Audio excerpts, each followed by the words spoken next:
This year, it's once again time for the U.S. to elect its next president.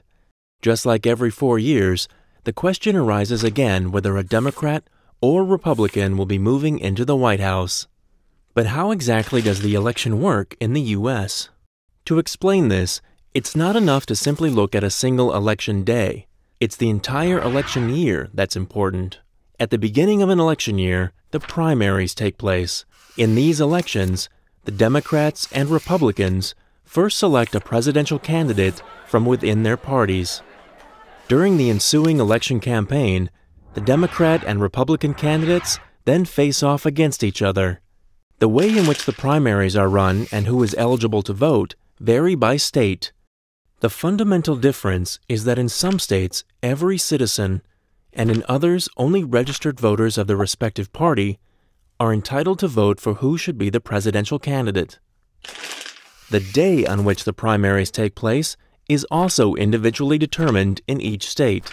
One particular day is Super Tuesday, when a large number of states vote for their respective candidates.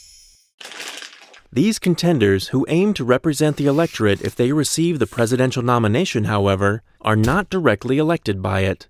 Americans simply elect delegates, who in turn support a presidential candidate.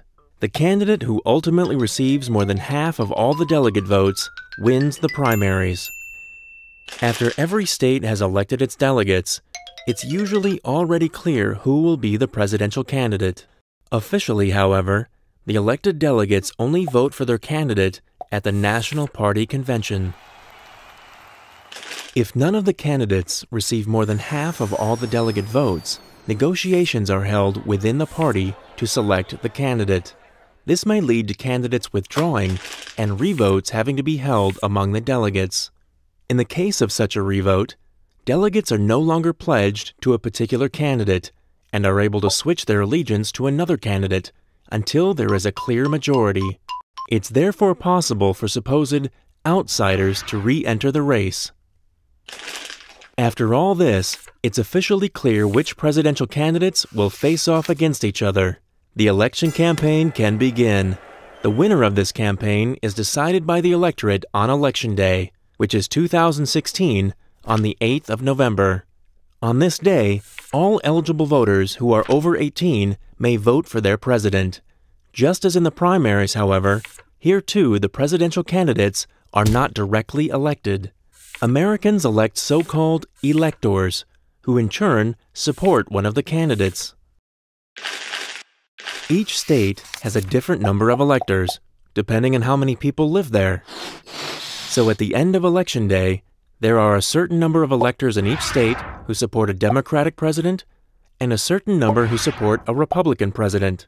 But these cannot simply be assigned to the presidential candidates because almost all states apply the principle, the winner takes all. Let's assume that a state has 10 electors. 6 of these support a Democrat and 4 support a Republican. In this case, the Democratic candidate has won the election in this state and takes all 10 electors, leaving the Republicans empty-handed. The winner of a state really does take it all.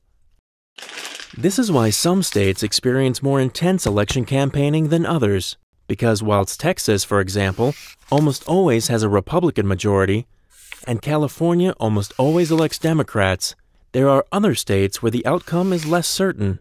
These are the so-called swing states. Florida is an example of one such swing state, where prior to every election, it's unclear which candidate will win. There are a total of 538 electors. The candidate that has more than half of all electors on their side has won the election. The 29 electors from Florida can therefore be pivotal. Once the electors have been elected, it's already clear who the president will be. However, the president won't be officially elected until the Electoral College on the 18th of December, 2016, when all the electors cast their votes in their state.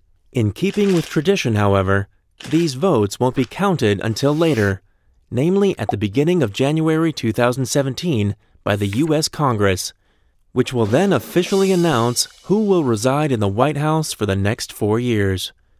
As is the custom, the investiture of the president also known as the inauguration, will then take place on the 20th of January, 2017.